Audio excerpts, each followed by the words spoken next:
Hi, hello everybody. Welcome to the next session of Start Networks Assembly 2023. And this session is going to be on the hubs model. Specifically, the question that we're looking into today is the hub model an effective vehicle for systems change? So thank you to everyone for joining. And Holly, can you pass to the next slide, please? Thank you. So as I said, this is the question that we're asking today: is the hubs model an effective vehicle for systems change? And this session is based on the initial findings from the evaluation. This session will review some case studies and examples to discuss how the hubs model might enable changes in the humanitarian system. Thank you. Next slide, please, Holly. Excellent. So to start with a bit of housekeeping, welcome to the session. As I mentioned, this is going to be based on an evaluation that the Start Network commissioned into the hubs model.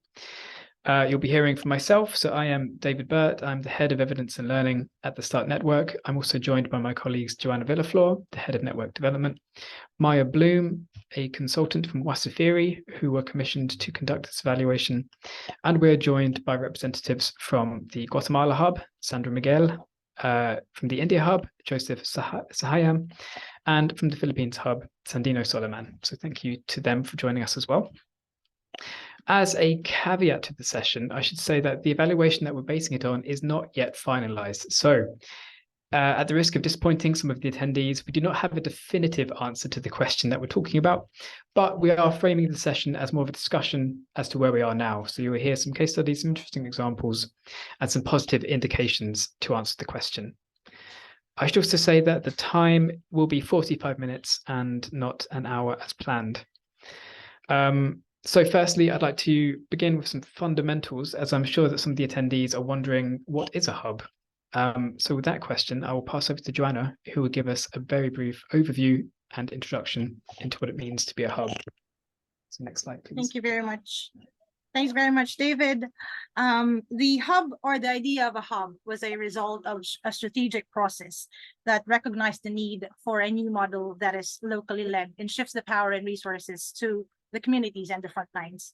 The idea is to have a network of network coming from a vision of a distributed model, that we will be, a network composed of locally led hubs, decentralizing START and changing it from an ING or member-led network to one that is a network of hubs. Hubs are locally led collaborations. They're collectives bound by a vision for change. They carry programs and initiatives that demonstrate new ways of working, and they influence the direction of START Network, and they advocate for change globally and in their respective national humanitarian systems. Next slide, please. The process of hub development is captured in this partnering process slide that hopefully you're seeing on your screen, beginning with initial engagement, exploration, incubation, and independence.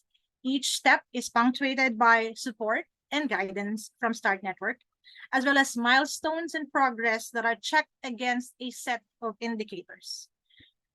These indicators look at the elements necessary to build a hub, and that includes their mission, network, membership, and sustainability. The end goal for which is to reach independence so that the entity becomes part of START Network. So that is a brief summary of the partnership model and the process of hub development. And if we can go to the next slide, I'd like to show you where we stand at the moment in terms of supporting hubs. At the moment, we have 10 hubs, 9 of which are in incubation: Pakistan, India, Pacific, Guatemala, and the DRC. These 5 are from the first cohort of hubs that we started as early as 2018.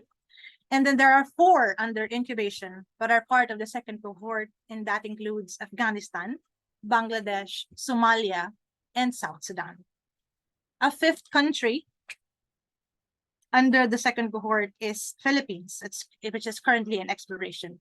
You would notice here that Bangladesh is still in red, but it has recently moved to become a hub under incubation 3 weeks ago. So of the 10, there's only one remaining that's still under the exploration stage. On the slide, you would see that each hub carries their own value offer and mission. They have a program. Some of them have programs and have clarity on the focus and their overall system change vision. But you may ask, with the long period, with the period that we have engaged with the first cohort, for example, and as we have spent a year or two supporting the second cohort, you would ask, maybe, if the hub is leading to system change. So if we can go to the next slide. Thank you, Joanna. Yeah. So yes, as Joanna has mentioned, she's prefaced the purpose for the evaluation that we commissioned in 2023, as the 5 initial hubs are expected to soon become independent entities and the second cohort begin their journeys. It was deemed an appropriate time to take stock of where we were and examine the Start Network Hubs model as a locally led vehicle to effectively change the existing humanitarian system. So as I mentioned, to do this, we commissioned an evaluation. You'll hear shortly from one of the consultants who worked on this, who's working on this evaluation. And the overall objective of this work was to provide a methodologically sound evaluation of the Hubs model, and specifically the extent to which it can lead to or serve as a locally led vehicle for humanitarian systems change across specific countries and regions, the ones that Joanna has just mentioned. So Afghanistan, Bangladesh, the DRC, Guatemala, India, Kenya, Pakistan, the Philippines, the Pacific region, and Somalia. So next slide, please. So the study is looking at the Start Network's Hubs model in comparison to other relevant initiatives on a global, national, and local level, and hopes to provide a contextualized and pragmatic understanding of the value, uniqueness, and potential for systems change within the Hub model. We're hoping that this comparison will draw on will be drawn on a theoretical level as well as a practical level, using progress against key indicators and other outcomes, results, or achievements from the last 2 years to assess the suitability of the Hubs model, especially interpreting achievements or progress through the lens of Start Network's 5 keys of systems change, which I'll briefly mention here to frame the conversation around this evaluation. So next slide, please.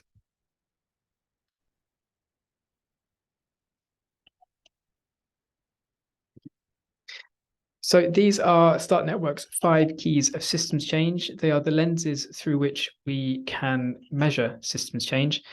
We have practice, which involves the activities, programs, procedures, and behaviors. And we're checking to see that they are designed and implemented to be accountable to people affected by and or at risk of crisis. We have resources, which ensures that flexible resources such as funding, technology, and knowledge easily flow to and are managed by local and national organizations within Start Network. We have power, where we want to see a change in power dynamic, where decision-making, ways of working, and priorities are determined by local national organizations in support of community priorities. We have relationship, the diverse relationships. We want to see diverse relationships emerge that are equitable and sustainable in support of systemic change. And purpose, a new purpose on a truly locally led humanitarian system that overall is accountable to people affected by and at risk of crisis. I'll briefly just talk about some possible indicators for these keys of systems change. So for practice, we want to see the examples of the extent to which activities are driven by people closest to crisis and disaster. For resources, we can check the amounts and examples of fit for purpose resources that are flowing to and are managed by local national organizations. For power, it's the number and examples of the extent to which local national organizations are determining decision-making, ways of working, and priorities. Similarly, for relationships, the number and examples of equitable and diverse relationships and partnerships. And purpose, the extent to which communities closest to crisis and disaster feel and demonstrate that their needs have been met. So these are some of the ways that we are looking into systems change through these 5 keys.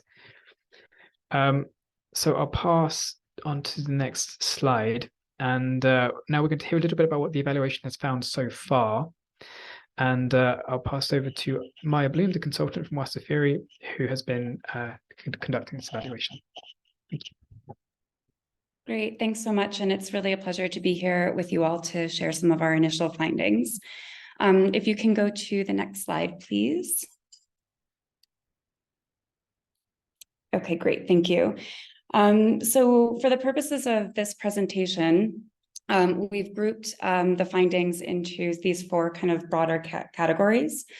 But first, at a higher level, I just wanted to share some kind of feedback on what we were learning about, the general purpose of the hubs, as we heard from the different hub members who we spoke with for this research. And so we really did find some commonality in the broader vision of the hubs and how the hubs are defining their purpose across the context. And that is to create a change in the power dynamic where decision-making, ways of working, and priorities are determined by local and national organizations and are responsive to community priorities. So now if we go to this first little bucket here around localizing decision-making power, this relates to the resources and power keys of systems change as START Network has identified them. And the hubs model really represent a unique approach to localizing aid dispersal and decision-making in a way that brings together both international NGOs and local and national NGOs. We found that the key objective of all the hubs is to shift power to local and national NGOs, but we were finding that this can be viewed a bit more as a longer-term goal, and that's because there's a need to incentivize other actors and donors to see the value in localization, which will result in a shift in their attitudes, and that has to happen before you can really start to shift behaviors and practices to support localization. We also found that there's a strong desire to find ways to incorporate hyperlocal voices and ensure that communities have a say in the decisions around their needs and what will support them most in times of crisis. And we were also learning that this is starting to happen more and more as more local NGOs that are based in emergency-prone areas join the hubs, because these are the organizations that really have their ears to the ground and are able to learn from communities about what they need. Moving to the second bucket around a focus on mechanisms and policy for localization. This relates to the practice dimension of systems change. And one of the key takeaways here is that START Network's approach really sits between establishing local mechanisms for decision-making and higher level advocacy for more policy-oriented plans for localization. One of the key findings is that hubs are able to really identify and articulate their own vision and objectives, which allows them to then drive and define the direction and focus they want to take with regard to advocacy around localization and how they want that to happen. And even though the hubs are really able to define and articulate their own vision, there is a lot of commonality between the vision of the hubs, with perhaps some nuanced differences around how that actually is implemented in each country or regional context. The next bucket is around the convening power of the hubs, and this relates to the relationships dimension of systems change. And we were finding that the hubs play a really important role as a convening platform by bringing together diverse stakeholders within the sector who have different priorities, perspectives, and incentives. The hubs also present a platform for different perspectives and interests to be heard, understood, and debated, and to hopefully then be able to find common ground. And that's important so that the hubs can develop a unified voice to build relationships with donors or other stakeholders in the sector, and even with the host governments in the countries where they're operating. And we were hearing in some contexts that MOUs with different government departments are already starting to take shape, which is crucial to really institutionalizing and embedding the hubs in the local context.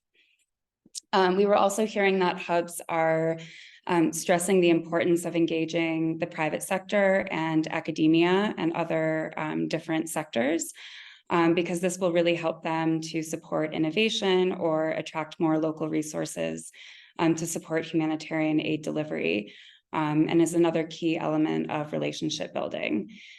And all of these different types of interactions are really crucial to creating an enabling environment for systems change, because by building these relationships, the hubs are able to attract more support for their vision and for the localization agenda.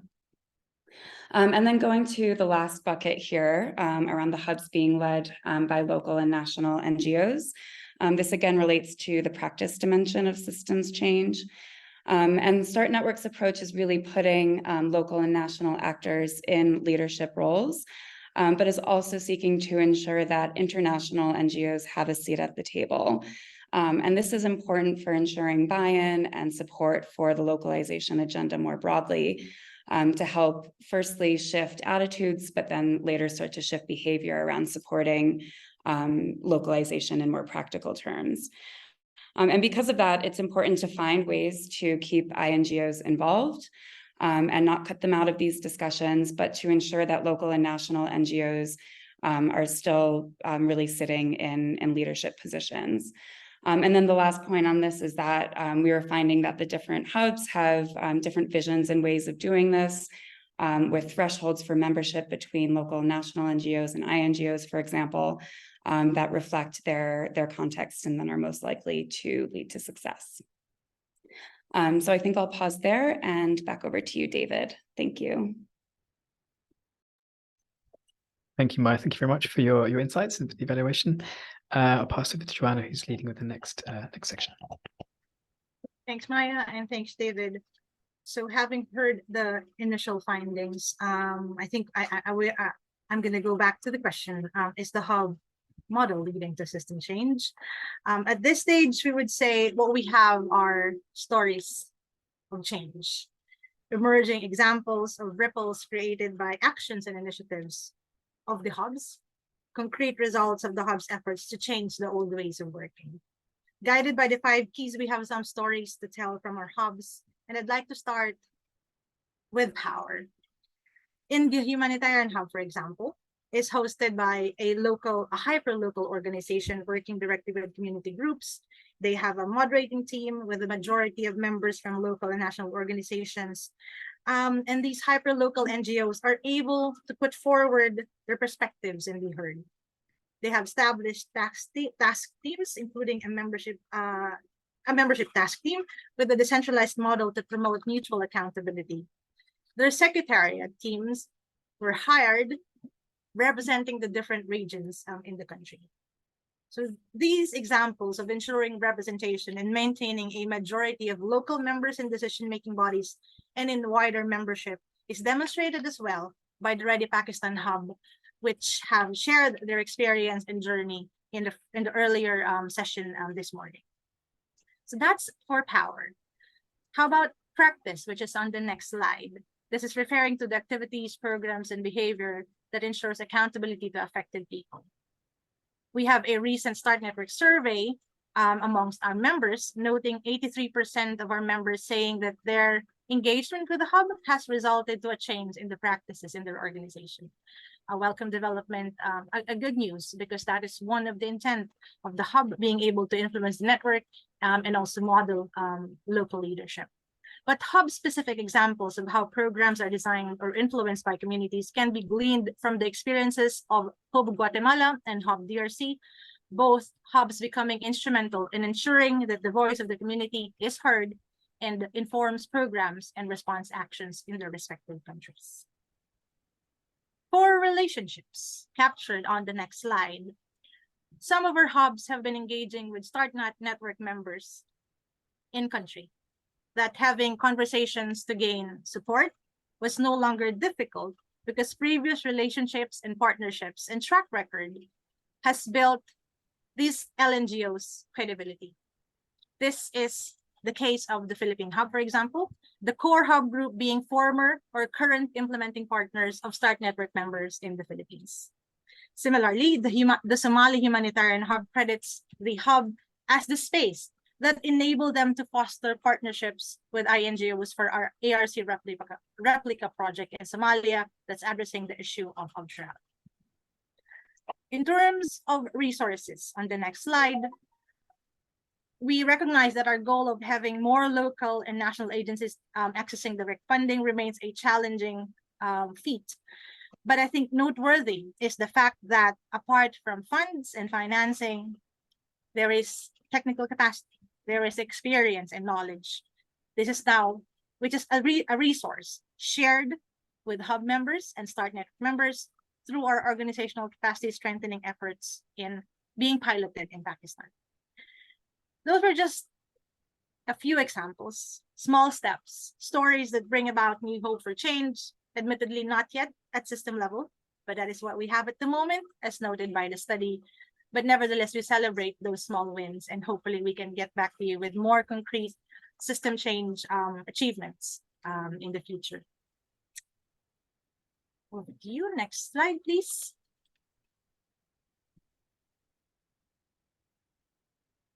David, over to you. Thank you, Joanna. So, as we've heard, there are indicators of change, but we're still a long way from the system level change that we would like to see. One of the questions that was posed by the evaluators during this process was, is localization the method that we want to see for systems change? We've seen throughout the evaluation that few hubs clearly defined what systems change would be in their context, let alone how it might be achieved, making it difficult to understand the extent to which initiatives share an active objective to bring transformational systems change. Localization in of itself is also not a particularly clear goal. We need to ensure that localization is understood by Hub members as reforms that support better local action or a complete shift to a bottom-up humanitarian system. So without a clear definition of what systems change means or looks like, it's easier to kind of focus localization through a reform, and some of these challenges that are associated with this include that when Hubs are developing their own vision, this was not imposed by Start Network. However, access to funding could be a major draw for Hub development. Engaging members for aims beyond, but engaging members for aims beyond this can be more difficult. Developing cohesive goals focused on localization has been challenging and more time-consuming than expected. We also need to kind of consider possible tensions between local national organizations, INGOs, and the role of INGOs as Start Network transitions to a network of networks. Challenges involving the resourcing of local national organizations, and issues connected to Start Network's due diligence processes. Coming back to the question posed, beyond the hubs, the evaluators have highlighted that many hub members are engaged in other localization networks or initiatives, such as NEAR and Charter for Change. However, these are not always aligned. So seeing where Start Network's hub model sits in these systems is also essential. And I'll pass over to the next slide, please. So for the next section, I'm going to be hearing from some of our hub representatives. So I'll pass over back to Joanna, who can introduce our first speaker. Thanks very much, David. At this point, we would like to hear from our hubs and their reflections on how, at the moment, they are contributing to system change. So I'd like to begin with our colleague from India. Joseph, I presented your efforts earlier, ensuring representation in your secretariat, as well as your decision-making body, and also overall membership intake that allows you to ensure that local organizations are the majority in your hub. I'd like to hear your thoughts on this point, relating to power and relationships with local international NGOs, as well as the representation bit, as demonstrated by your secretariat staffing process. Joseph, would you like to come on video and unmute? Yeah, thanks, Joanna. It's nice to be in this assembly, which talks about the system change, the power change. We in India have worked out differently. Initially, when we wanted to develop the secretariat, we initially thought of having it in one place, and obviously it was Delhi. And when we closely analyze the power structure, every decision making or everything happens in Delhi. Since being the national capital, all the international NGOs or big NGOs are circle around Delhi, and coordinations, whatever it be. And in our experience, we have found many things being practiced locally, good responses, good examples. This has not really come out at the national level. So, and it was just at this time that the COVID came after we planned everything, and then the whole process of virtual programming, work from home. Then we thought, why not we spread the secretariat in different places? So we spread it across South India, North India, and Northeast India. I don't know whether you have been able to get my PPT. We have just tried to show the split. In South India, we are based in Chennai. In North India, we have a person based in Bihar. And in Northeast India, we have a person based in Assam, Jorhat. That's NEETS. That is the host agency. And in Bihar, we have Yugantar. That's also a member. He's also part of the moderating team. And in Chennai, we have CASA. And at the national level, we have the hub manager, where around three or four agencies are involved there. CRS, HIGH, SEEDS, and Caritas. So we felt this way will effectively be useful for us. So when we went with the membership also, we had a split of whom we need to take, how many people needs to be selected. And based on that, we had worked out our approaches and trying to include members. So the applications ultimately we had was in South India, it was around 25, and similarly in North India, it was around 25, and in Northeast India, it was around 10, which we received. So in that, we will be trying to go in the split. Why we needed this split? Because India is a diverse country, and every state or province has a different context and a different way of working with the NGOs and the government. We cannot be having a centralized approach. So these approaches, to us, when we look at the reality, the local agency are at the best level to look into the power structure, working with the government and the local resources. But unfortunately, when it comes to the international resources or international accessing or international advocacy or policy decisions, these local agencies do not get their required space. So we wanted to bridge that gap. So in that way, we thought we should be dealing in a different way. And that is now our regional coordinators access with the local NGOs. And another important aspect is even disaster types vary from place to place. And somewhere in South India, you have too much of cyclones and floods. In certain parts in North India, in certain areas, and in Northeast India, in certain areas, you have too much of floods. So with these floods, at least in the last 10 to 15 years, particularly since tsunami, we are watching this, and in the last 5 years, we are having frequent disasters. Obviously, this is a challenge, and this is where we look at the split mechanism to be working well. And apart from that, if you look at the present governance system, where we have a moderating team, which also takes into consideration this diversity, and we have representation from each level. And we are also working on the governance document, which will again have this representation, which will have local NGO, national NGO, and this diverse element also. Even in all the task teams we have, namely system mapping, membership, we have local NGOs and national NGOs present. So we ensure, and even in the moderating team, if you look at it in the 8% there, we have at least 4 local NGOs. So that is the diversity we are trying to bring, and from different regions. It's not just stuck with one region. And today we can boldly say that some of the local NGOs have been able to access international networks and international systems. Even if we have examples of our own members from Start Network India Hub, like Yugantar, NEETS, going into the international level and talking many various international programs. So that is one thing that we have been able to develop. So in future, we are looking also at having some of the key positions in places where we get corporate resources or local resources, in other words. Because of late in India, we find the international NGOs accessing more local NGOs, local resources, which is by the corporates. Because one thing which goes in their way is the branding.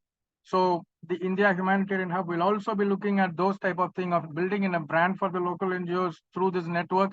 And we were also working on systems where they will be able to access. Even now, we are also contemplating our discussion where to have our resource mobilizing person, how many we need to have, perhaps.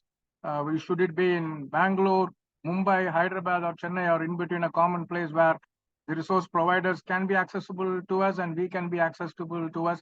So all these discussions are taking place. This is a the business development task team is taking into this discussion, and we expect a concrete movement ahead in the coming 6 to 1 year, where we will be able to look at resource mobilization, accessing the corporates. So this is in a nutshell about how we are functioning. And on the system mapping side also, we are looking at engaging with the local NGOs and looking at the systems. Because we find because many of us in this hub have been involved with coordination mechanism at the local level. So we find a lot of systems at the local responses emerging, and how best a community-led system can be developed with local resources, connecting it with an international resources strategically. That is one thing we are up to, and we look forth for a effective way ahead. And even now, when we say with the last 3 to 4 years, we have also found many local NGOs in the India Humanitarian Hub and Start Network here have been able to access Start Network resources. So that is one thing that they have been able to build up their capacity and accessibility and bargain their and enhance their bargaining power in accessing to resources, where all these responses are, which has a lot of decision making taken at the ground level. So I think I am stuck within my time. I would just like to conclude here. If there are any questions, we can take it up. Thank you very much, Joseph. In the findings, the initial findings of the study, there is a point around the integration of voices of communities in the work of the hub. And is it enough for that local organizations are there and sitting as part of the hub, or do we need to take 1 or 2 more steps to ensure that we really are capturing those voices? And I believe your choice of ensuring that there's enough representation across regions in India is a step towards that, but also recognizing your point about the need for in ensuring that national organizations are given the support necessary in order to be able to get direct fund access, especially to bigger donors, and as well as your point about targeting corporates, for example, that might be more favorable in terms of donor parameters for local and national organizations. Thanks for that, Joseph. And as you said earlier, we can follow up with if anyone would have questions. But while we're talking about relationships, I think I'm gonna go to Sandino. Sandino is from our Philippine hub, and we mentioned in the presentation earlier that getting buy-in from the Start Network members in the Philippines is not that difficult, at least for the, I think, 5 or 4 that you've spoken to. And this is because of your credibility as local partners and as implementing partners with these organizations for many years already. So Sandino, I'd just like you to come in on that point about banking or capitalizing on earlier relationship in getting that support from INGOs as you form the hub. Sandino. Thank you very much, Joanna, and good day to everyone.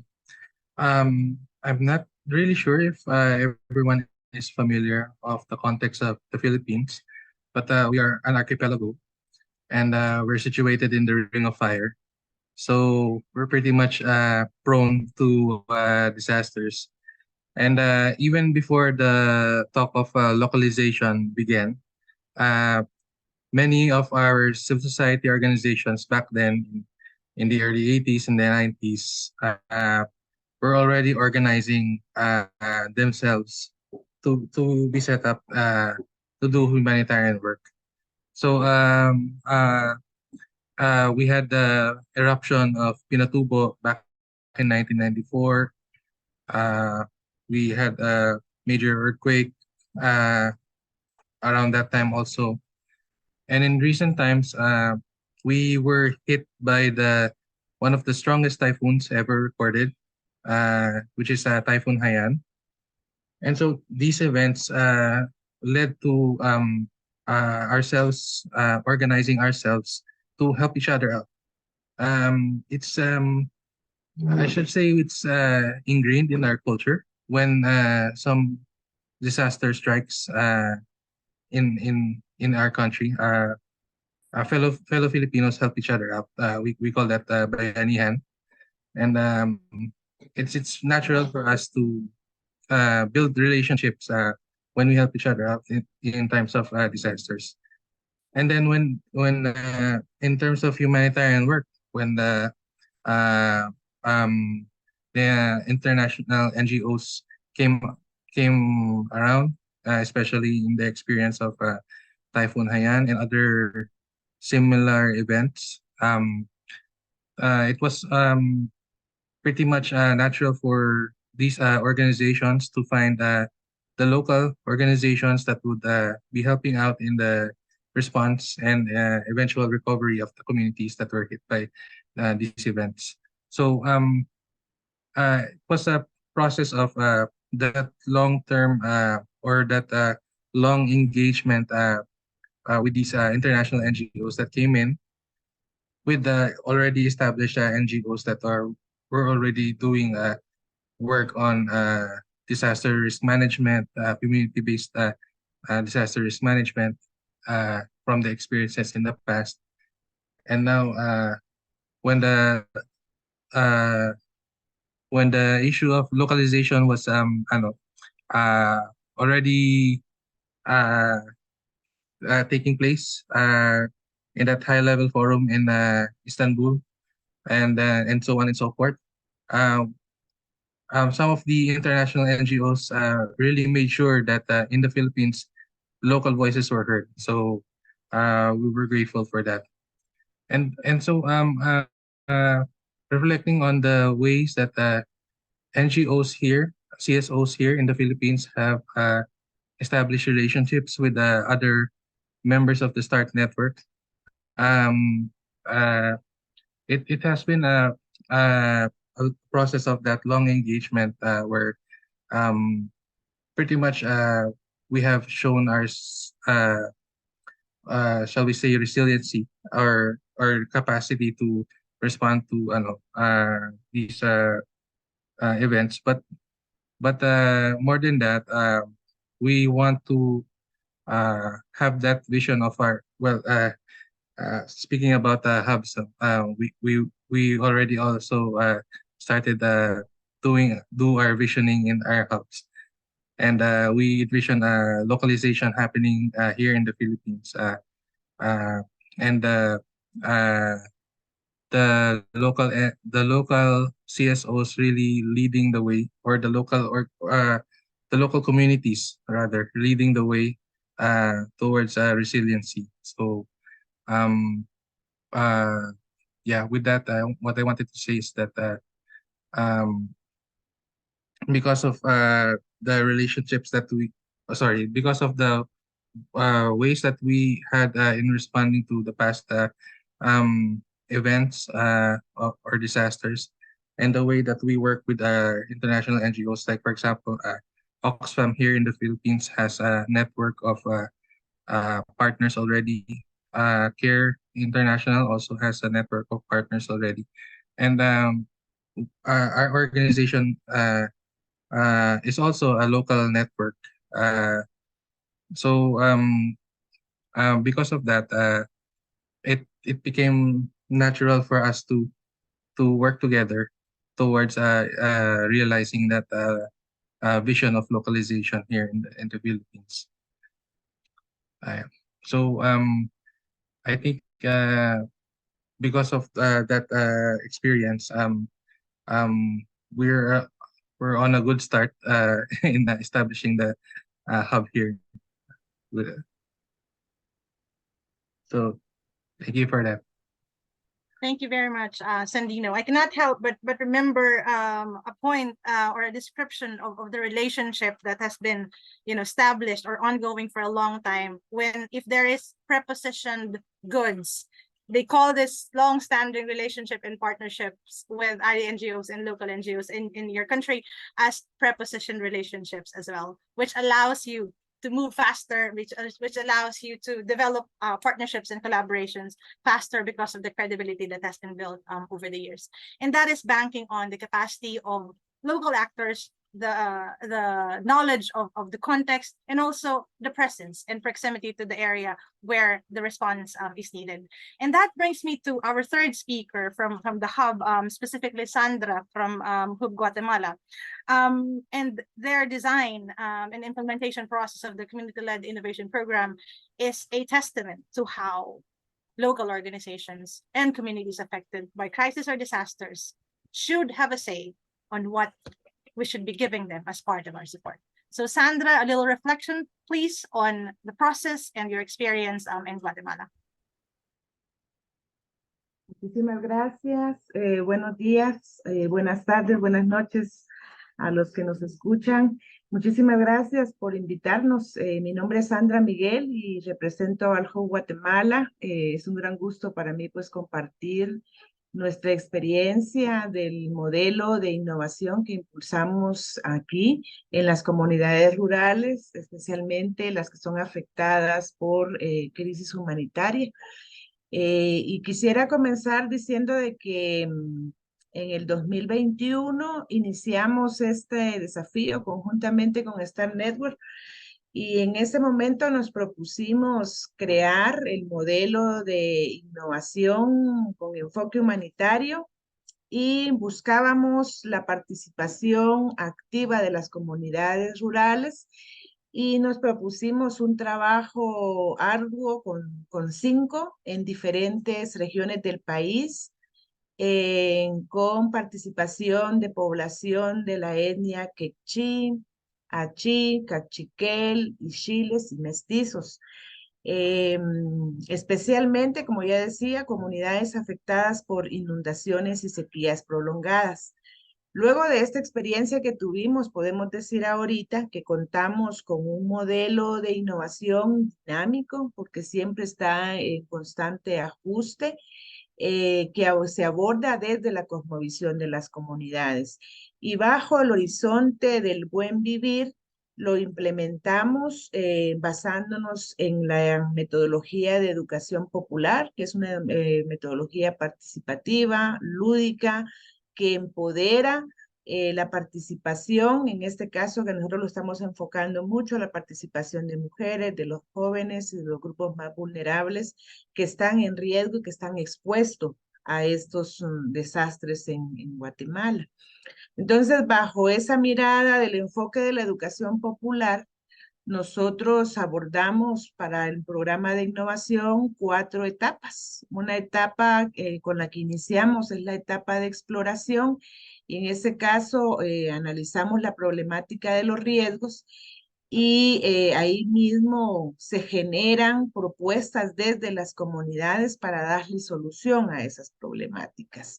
Desde este punto de partida es que se organizan los grupos de innovadores de la comunidad y es totalmente, podríamos decir, una experiencia diferente a pensar en una innovación utilizando principalmente la tecnología, ¿verdad? Porque nosotros lo enfocamos más a comunidades rurales, que son poblaciones más pequeñas, pero que la comunidad se involucra en la mayoría del proceso, podríamos decir.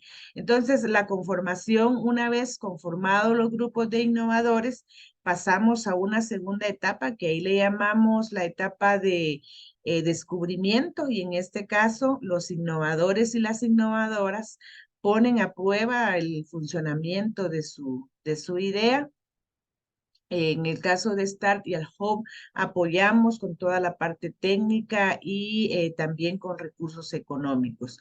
Luego de pasar la etapa de descubrimiento, los innovadores pasan un proceso de selección y los seleccionados, las ideas seleccionadas reciben una subvención. A esa etapa nosotros le llamamos la etapa de desarrollo, y con esta subvención los innovadores implementan sus ideas en la comunidad con el objetivo de seguir valorando la funcionalidad de la idea que están implementando y hacerle los ajustes para luego pasar a la última etapa, que sería la etapa de crecimiento.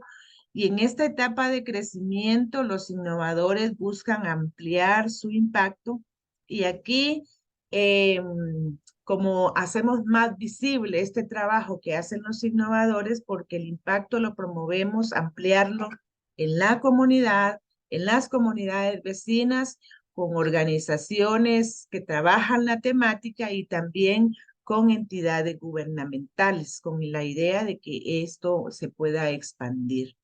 Entonces, abordando estas 4 etapas, es que en la primera fase del programa de innovación pudimos integrar a 200 innovadores, ¿verdad?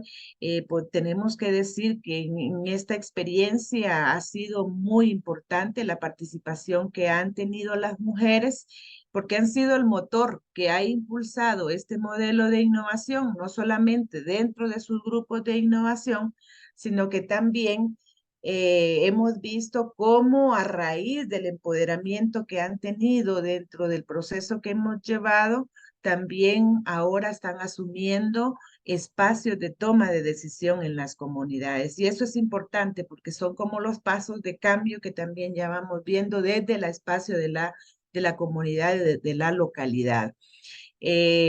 Ahorita en la primera fase implementamos 22 ideas seleccionadas. Estas ideas están en el marco del fortalecimiento de la resiliencia de las familias y las comunidades y están en etapa de crecimiento en diferente modalidad, ¿verdad? No solamente en una etapa de crecimiento económico, sino que se expande a diferentes formas de cómo los grupos innovadores también van viendo que crezca su idea, ¿verdad? Para poder ampliar el impacto con las familias.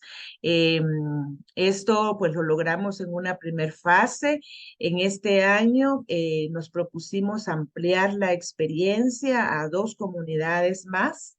Y ahorita estas 2 comunidades nuevas están en una etapa de descubrimiento y se han conformado 14 grupos de innovadores con aproximadamente 100 personas que se han integrado y ahorita están en la etapa de diseño de sus ideas para luego pasar ya al proceso de selección. Entonces, en el caso del Hub, como ya mencioné anteriormente, con el apoyo de START hemos logrado apoyar técnicamente y económicamente a los grupos innovadores de una manera flexible. Para poder hacer realidad la participación de la comunidad como el centro que promueve esta iniciativa del programa de innovación que aquí en Guatemala estamos promoviendo. Podemos decir entonces que para el HUB Guatemala el modelo de innovación es la forma más real y práctica en el que logramos la participación y el empoderamiento de las comunidades para resolver su situación ante las crisis humanitarias. También este modelo ha contribuido de alguna medida en ir descolonizando a las comunidades en el marco del concepto que tenemos de la ayuda humanitaria asistencialista, ¿verdad? Y eso es importante porque se vuelve una acción más participativa y propositiva desde la comunidad. Hemos avanzado, creo yo, un poco, ¿verdad? Hay mucho que hacer. Tenemos desafíos grandes en relación a que este cambio de sistema se pueda dar no como acciones aisladas, sino como acciones más articuladas, con participación de más organizaciones, de las entidades gubernamentales, pero hay que hacer un trabajo fuerte de cambio de mentalidad, de cambio de modos de trabajo, para poder en realidad ampliar este impacto, no solamente en Guatemala, sino en otros países, pero creo que se han empezado con estos primeros pasos y para nosotros ha sido muy valioso y muy importante de tener esta oportunidad de prácticamente de generar un modelo desde el contexto comunitario. Eso, muchísimas gracias. Cualquier pregunta, pues nos quedaremos aquí un poco más. Gracias, Sandra. Thank you very much for really demonstrating, when we say, bringing the power back to the people and putting communities at the center. Thank you for walking us through the actual process of the innovation in the community, including, the representation of women and other vulnerable groups, but also I imagine the integration of local and indigenous knowledge into the processes and designs that your innovators are putting forward in the selection process. So thank you for that, Sandra. So we've heard examples, just three from three hubs. There are more, but in the interest of time, those are just examples of how power, relationship, and practice, again, according to our 5 keys, are being demonstrated at the moment by both our first and second cohort of hubs. At this point, we'd like to pause and turn the floor over to David to get questions and comments from our participants and audience. Thank you.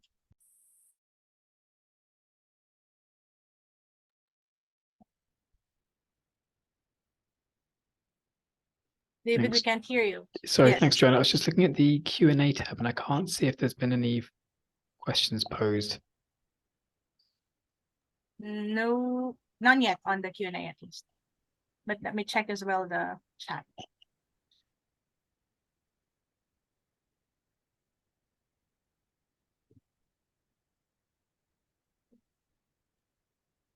No questions at the moment, but for anyone who would like to ask some questions to Maya, to the team, as well as to our hubs, please feel free. I believe we still have some time, David.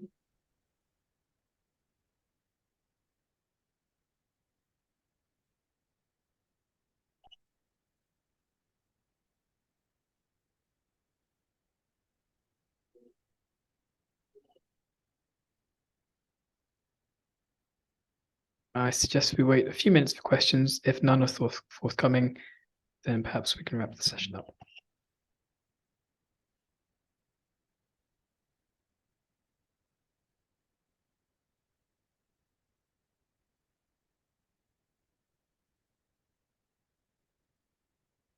David, there is one.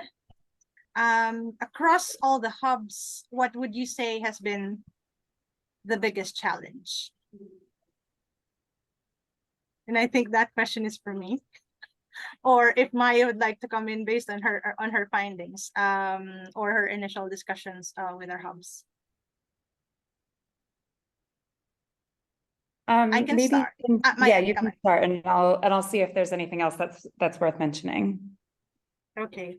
Top of my head, I think is the problem, or not the problem, that we need to recognize the fact that the people that are forwarding the hub initiative have day jobs, and therefore the level of engagement, the dedication, the time being asked of them, is just so valuable that it affects, for example, the movement, the pace, and how things would go, because there in our experience, for example, there's core groups or 4 people that are really pushing the hub to develop. But I think the problem there is that we cannot fully hold them to account to just focus on our job, on the job of moving the hub forward, because they have other responsibilities, and the job the hub work is just an add-on to that. How did we manage that? If I think the follow-up question would be about that. That is why in the Hub Incubation Fund process, which is the seed funding that we provide to hubs, we encourage hubs to get hub coordinators, because there is value in having people anchoring, or a person anchoring the hub conversations, and making sure that there's consolidated efforts in putting meetings together, conversation, convening the members, etc. As I think Joseph have mentioned earlier, in the strategy of not only getting one, but also many, in order to be able to respond to the varying needs and context of the areas that the hub or their group is covering. So I think that's top of the mind response to you, sir or ma'am. Maya, would you like to add something around that point? Because I'm seeing 2 more questions now, David. Maya, please. Yeah, just really quickly, I would say that I agree with what you shared. I think the challenges that David also presented earlier are really important ones to highlight. And it seems like different hubs experience those challenges in different ways. But I think overall, it really seems like from the interviews that we had, like there was a lot of excitement about the hub formation process, and really moving the hub forward to that point of independence. But the challenges around people's availability and competing priorities really seem to perhaps hold back and slow down the process in some ways. And so, yeah, I think I would say that that also kind of stands out from my perspective as well as one of the main challenges, in addition to the others that David had shared previously. Thanks for that, Maya. David, do you want to add on that? No, so that's it for me. Thank you, Jenna. I was just going to say that the next question says that the Start Network only lists 6 hubs. Is there a reason why they are not all listed on the website? I think we can direct you to what we call the transition one-stop shop, where we're able to provide like an updated list of the hubs that we're working with, as well as their current status. But yeah, we'll check with our comms friends, but there should be 10. It used to be 11, and then one hub did not, decided not to pursue moving forward to form the collective. But yeah, we can check. But I know that there's also a part of the website that lists down all 10 of our hubs, 5 from the first cohort and 5 from the second cohort, which I have mentioned earlier. Thank you. Thanks, Joanna. The following question, I think, is also for you. When the current hubs become independent, will there be more hubs formed, and who will be responsible for this? Will it be Start Network or the hubs that are already operational?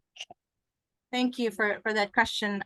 So we are actually thinking already of the third cohort, but that is after possibly transitioning, the first cohort first this year and early next year.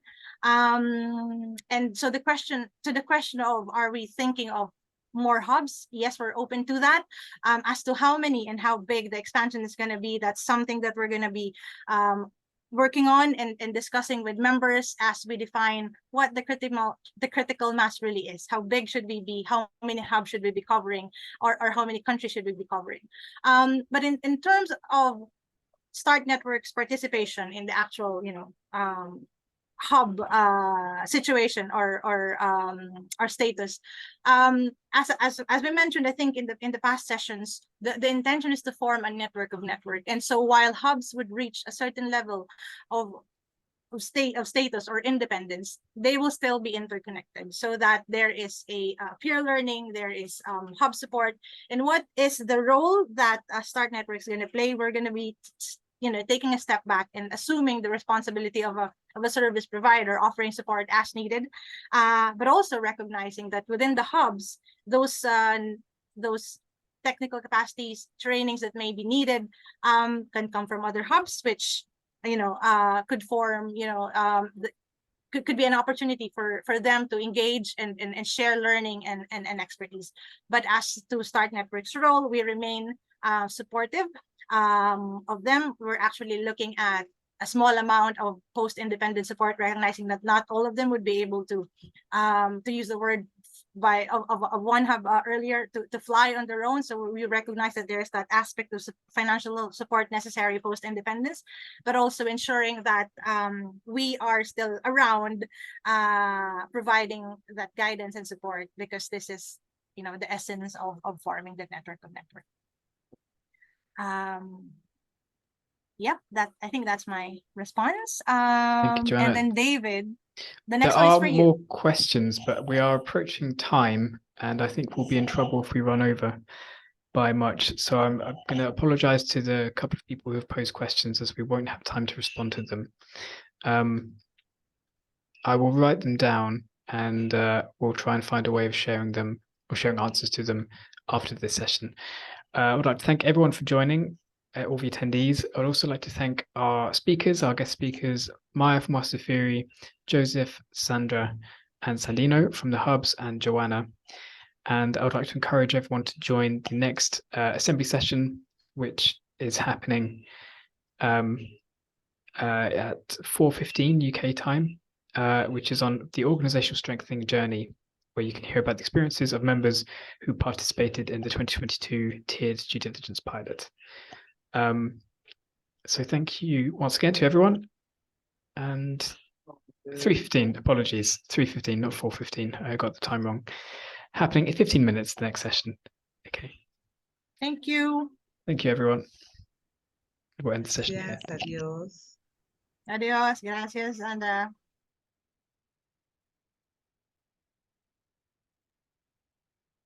thanks, David. Only you can end session now. Thanks, Sophia.